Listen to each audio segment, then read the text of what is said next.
And we are back to Accounting 1329, Payroll and Business Tax Accounting. Dr. Mercado, once again, happy to be here with you. In this particular lecture, we are going to be covering problem 428. Okay. By now, you should have read the chapter, so please make sure that you've read before you attempt any of the assignments. Now, problem 42A is a little bit different. Okay, in problem 41A that we covered, we used the wage bracket method, which was very simple. We just located the amount in the table, and that was the amount of our withholdings. Okay, now in this particular problem, we are going to be using the percentage method, which is a different way of calculating our federal income tax withholding. Okay, so we are being asked to calculate using the percentage method.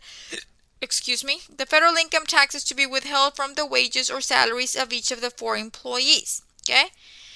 So now, for the federal income tax, using the percentage method, okay, your textbook explains that there's different ways of calculating your federal income tax. The wage bracket method is basically utilized if the amount on your wage bracket table exceeds that amount. So when we have those wage bracket tables, it cuts off after a certain point in time. If the person makes more money than what is provided to us in those tables, then we have to utilize the wage bracket method, okay? So it basically says if the employee's wages are higher than the last amount listed on the appropriate wage bracket table, then the percentage method must be used for that employee, okay? So if we cannot use the wage bracket table because the amount is larger than what is provided in the tables, then we have to use this alternative method to calculate the federal income tax to be withheld. Okay. And just like I stated earlier, the tables are provided in the end of your chapter. Okay.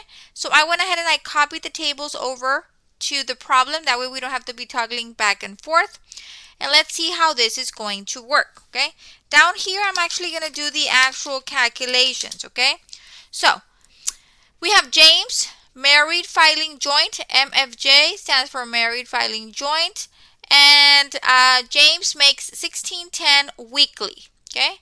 So, what we're going to do is we're going to locate the table, okay? The table that we have to use, okay? And if you look at the very top, it says weekly payroll period. Make sure that you locate the correct table, the one that reads weekly, because this employee gets paid weekly, okay?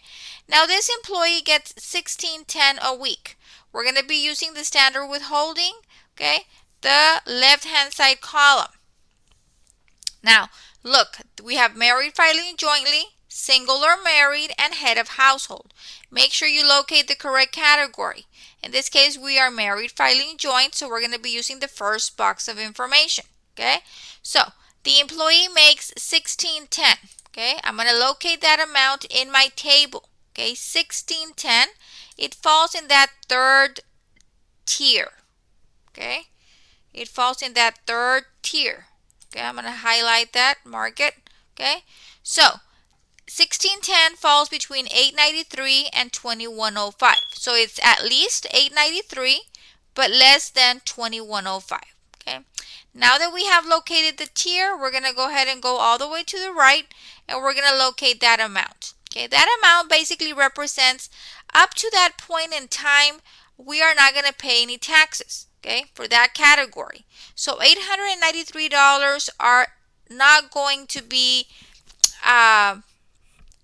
the employee is not going to have to pay federal income taxes only on the excess of $893. So once the employee makes more than $893, then they're going to begin to get taxed at 12%. Okay, the excess is going to be taxed at 12%, and on top of that, they're going to get an additional withholding of $39.50. So let's see how it's going to look for James. Okay, James makes $16.10 a week. Okay. I'm going to go ahead and I'm going to deduct that amount to be adjusted, because remember, we don't pay taxes on those first amounts provided in the table. So in this case, for this category, that means we're not going to pay taxes on $893.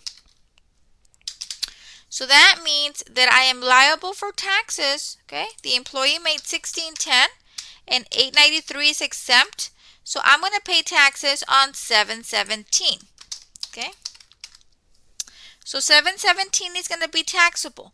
What is my rate? If we start, we're going to be moving from the right to the left. So we look at that next category. The percentage is 12%. So we're going to get the 717 and we're going to multiply it.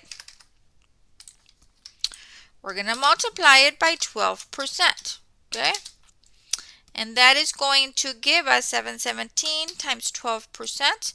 That is going to give me $86.04. Okay? So that is the amount of my tax, $86.04 at the rate of 12%. And then I'm going to go ahead and I'm going to add that tentative amount to be withheld of $39.50. So we're going to add an additional $39.50. Okay? So 86.04 plus 39.50, that will give me 125.54. That is the amount I'm going to withhold from James. Okay? 125.54. So how do we do this? We work backwards. First, we locate the tier. What tier does it fall under? Once you've located the tier based on the weekly pay, okay, and the right category, whether they're married filing jointly, single, or head of household, you locate the correct tier, and then you find it, and then you're going to be working backwards. The last amount is deducted. Once you calculate your taxable portion, you multiply it times the rate, and then you add that additional withholding. Okay, so the amount that is going to be withheld from James is 125.54. Okay, now we're going to do Lake. Okay, Lake gets paid bi-weekly.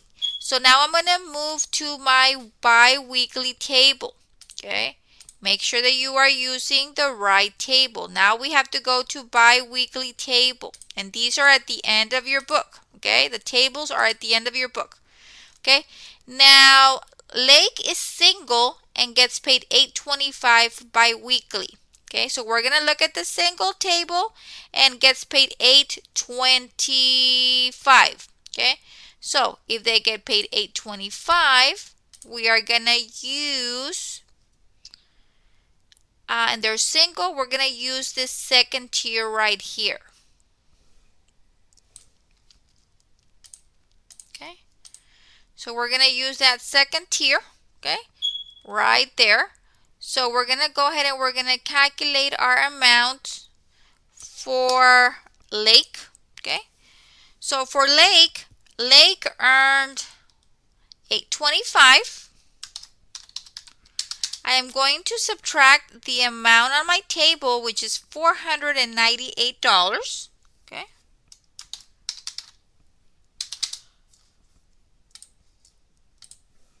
okay, so I've got $8.25 minus $498. That means $327 is taxable.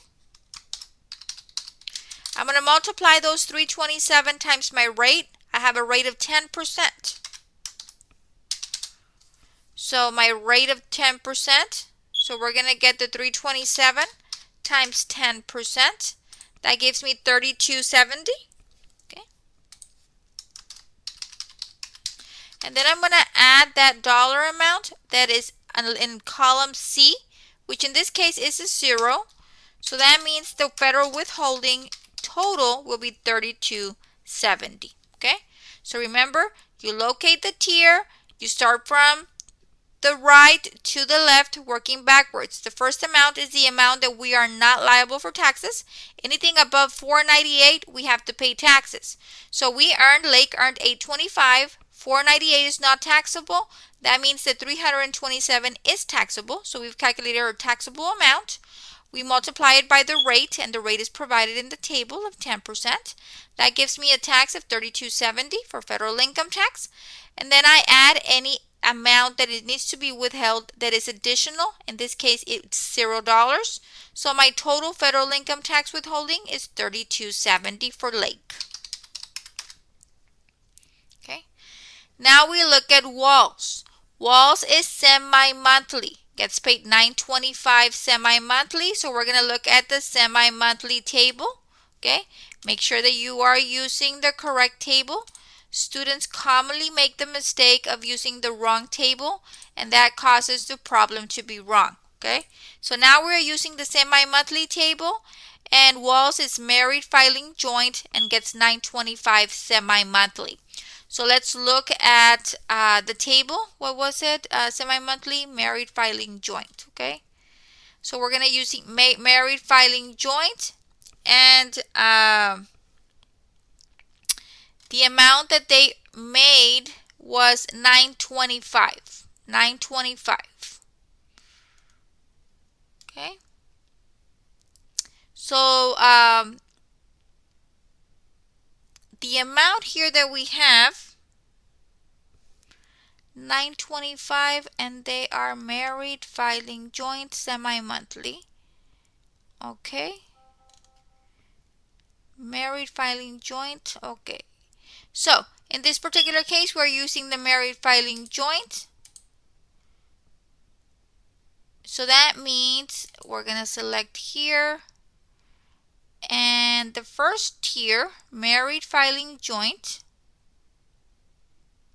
Okay.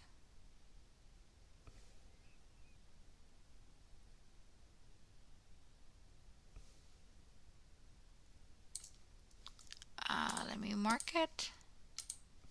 So we're going to use the first bracket because Walls made $925, okay, semi-monthly. So we're going to look at that married filing joint, okay, and the 925 fall in the first category. So that means nothing is going to be taxable, zero taxable, okay. So if you fall within that category, if you make between $0 and $1,079, you don't have to basically pay any taxes on it, okay? It's not taxed. So Walls is going to be 0. Okay? Now we look at free. Okay? So remember, semi-monthly, the wages are $9.25. We locate the $9.25 in our category here for married filing joint because they're married. Okay? And that means that we have 0 taxable, 0 tax for that category. Okay. Now we jump over to our last one, which is free. Free is using the monthly table. Okay. So remember, we locate the correct table. This one is my monthly payroll period table. Okay. And let's see, how much did free make? Free made $28.75 and is married filing joint. $28.75. Okay. So we are going to go ahead and we're going to use that second category right here. Okay. So locate the category and then we're going to work backwards. So we're going to get the amount that they earned. Okay. This is for free. Free earned $28.75. That is his earnings for the month, $28.75. And we're going to deduct the amount from the monthly table. The amount is $21.58. That is not taxable. $21.58. So then that means that the taxable portion for federal income tax purposes is $717. Okay? $717. And then we're going to multiply it by the rate stated on the table. My rate is 10%. So we're going to multiply that by 10%. And then that is going to give us 717 times 10%. That will give me 7170.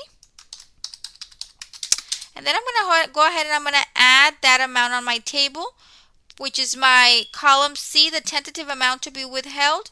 And the amount is 0. So I'm going to go ahead and I'm going to add 0 to that. So that means that the amount of my federal income tax withholding for free is $71.70. Okay.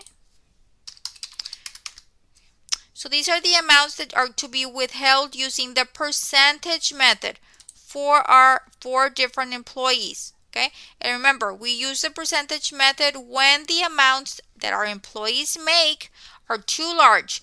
They are not in the original wage bracket tables. So if they're not in the wage bracket tables, then we have to use the alternative, which is the percentage method, using the percentage method tables. Okay. And just make sure that you are referencing the correct tables for either weekly, bi-weekly, semi-monthly, or monthly. Okay. So these are the amounts that we would need to calculate. This is the amount to be withheld for federal income tax purposes. Just remember, when you are doing your calculations down here, you start off with your base, your gross wage or salary. You subtract that number, the last number in column E. That is the amount that we are not going to pay taxes on. We're going to deduct that from our earnings to calculate our taxable amount. And then we work backwards and we multiply it by the rate stated in that line item. We get an amount, and then we add column C, which is the tentative amount to be withheld, okay, in addition to the taxes calculated prior, okay? So that is the information. The steps are provided, an example is provided in your book. Please make sure that you read it. Very important information is included. But that is basically it for this exercise. Very important. I cannot stress it enough. Make sure you use the right tables. That is the most common mistake students make. They are using the incorrect tables. Make sure that you use your standard withholding side and identify whether they're married filing jointly, single, or head of household. Okay? So that is it for exercise 4-2A. Until next time, have a wonderful day.